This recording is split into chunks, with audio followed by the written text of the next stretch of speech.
Hi, my name is Cathryn Newman. I recently returned from my study abroad trip, Politics and Culture of Ireland. We spent time in Dublin and Belfast, and our goal was to understand the current and past political climate in Ireland, as well as how the culture shifts because of it.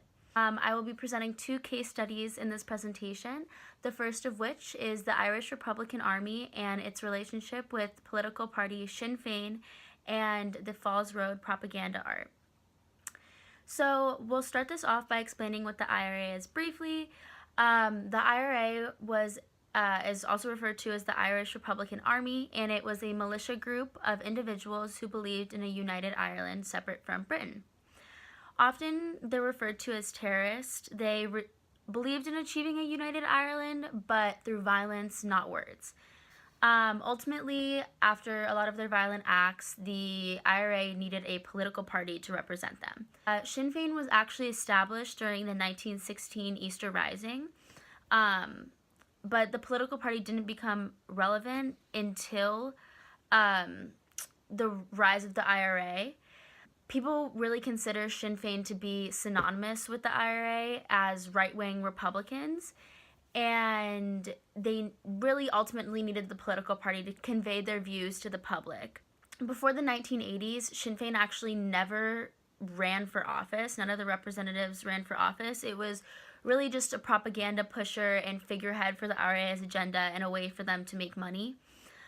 And that really leads us into Falls Road. So we visited Falls Road during our trip to Belfast, and it's on the side that's considered the Catholic sector of West Belfast, and its residents are predominantly Sinn Féin members if they're politically active. Our tour guide, Robert, was a former IRA member, which was really interesting to talk to him about.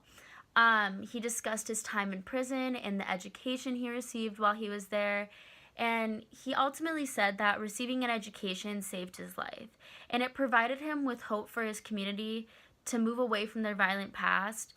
The murals along Falls Road depict various political agendas, and it also shows their support for other countries like Palestine. It was really interesting to see all of the different aspects of the wall. These murals give an outlet for artists, while the Republican movement uses it as a way to exercise their views. These murals influence the younger generations living in this area. It continues to foster ideals of the Irish Republican movement, and that's not the only thing that actually influences the younger generation. There's a sort of generational hand-down we see throughout Ireland of opinions and stories of the past that make people who never grew up during the time of the Troubles really blindly choose a side of alliance. So with past ties to the IRA, it really makes everyone wonder, what's the future of Sinn Féin look like? Sinn Féin has previously been supported by people that lived before and during the Troubles, and it's really up to today's generation, the individuals who only know a peaceful Ireland, to carry on its political message. In January of 2015, Mary Lou McDonald was appointed as the new leader of Sinn Féin. She replaced notorious party leader Gerry Adams, who has known ties to the IRA. It will be interesting to see how Mary Lou McDonald shifts the party's motives as she moves into the future and attempts to sever Sinn Féin's long-standing symbiotic relationship with the IRA. To conclude this case study, we'll really just talk about how the IRA is a typical organization that comes to mind when the average person thinks of Ireland. This is due to the fact that they have movies made about them, mass media exposure, and are typically only represented by their radical members.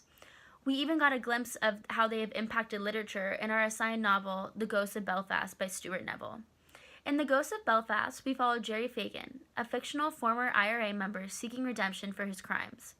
Fagan mentions how Ireland has changed and is now made up of people who don't remember its dark past. In a way, he reminded me of our Falls Road tour guide, Robert. The one similarity that they shared that stuck out to me was their hope for the future of Ireland. In Gerry Fagan's case, it was represented in Mary McKenna's daughter. For Robert, he personifies his hope by participating in various community projects. Our tour guide, Robert, talked about various projects that he partakes in throughout his community. One program he is particularly passionate about was his youth outreach program. He educates children in hopes that they will not make the same mistakes when faced with conflict as he did. Programs like this and letting go of the past is Sinn Féin's best tool in changing their image in the public's eye. With that, we'll lead into case study number 2, the Catholic Church's influence on Ireland and its gradual loss of power. So, just to give a little background of the Catholic Church's history in Ireland, the Irish mainly practiced Catholicism, while Britain mostly was a Protestant country. While religion is not specifically the issue in modern times, people are still referred to as Catholics and Protestants. The Republic of Ireland is typically considered to be Catholic-ruled and Northern Ireland Protestant-ruled. We were shown how strong the Catholic presence was in films we watched before the trip, like Hunger and The Name of the Father and The Waking of Ned Devine. In each of these films, we were able to see how religion intersected with Irish people's everyday life. They looked to their priests for guidance, assurance, and leadership. In recent years, the Republic has become much more progressive than the North. Legalizing abortion, marriage equality, and having an openly gay prime minister are all symbolic of how the Republic is becoming a more secular nation and abandoning the teachings of a once omnipowerful Catholic Church. So this begs the question, why are people straying from these historically very prominent ideals? So the first reason people could be moving away from the Catholic Church is obviously the scandal that the Catholic Church has recently been involved with. Their malpractices have been exposed, and this kind of makes people lose faith in its authority. I think the best way to explain why people are possibly moving from the Catholic Church is to look into our lecture with President Nolan from Maynooth University.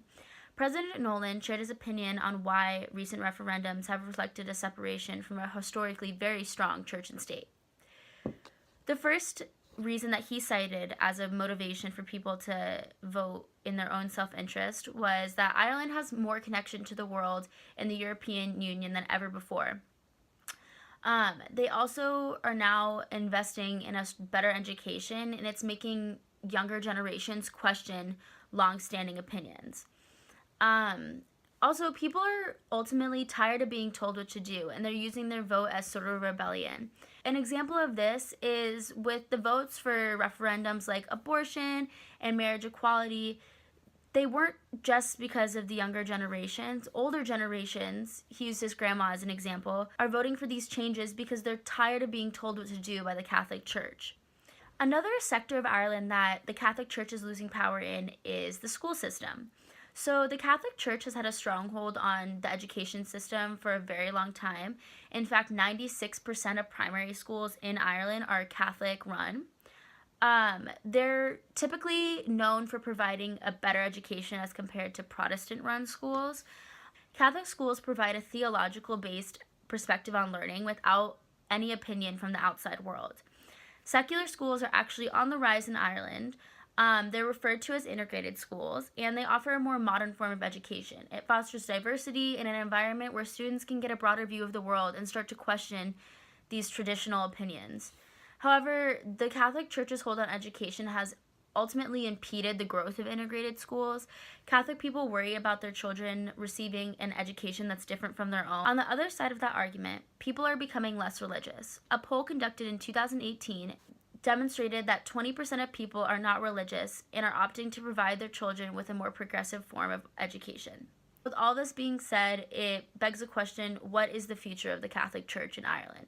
With more people immigrating to Ireland each year, and with them they bringing their own unique faith, we can expect to see a decline in Catholic religion and an increase in other religions, or just people not being religious at all. With Ireland having more access to education in the outside world than ever before, people are asking for reform. Education fosters people's ability to become free thinkers, and the only way policy will reflect people's goals is if the culture completely shifts. While the future of the Catholic Church cannot be determined, it can be predicted that as Ireland progresses with the rest of the world, it will cease to have any influence in governmental practices. On this trip, I learned a lot about Ireland as a whole. Ultimately, I learned that Ireland is a resilient country. Ireland is new to peace.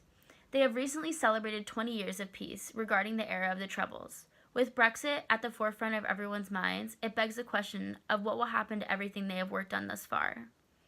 I believe the Catholic Church's decline and a new generation of Sinn Féin leaders who are not involved in violence symbolizes how far Ireland has come and what they will do the next time trouble is upon them.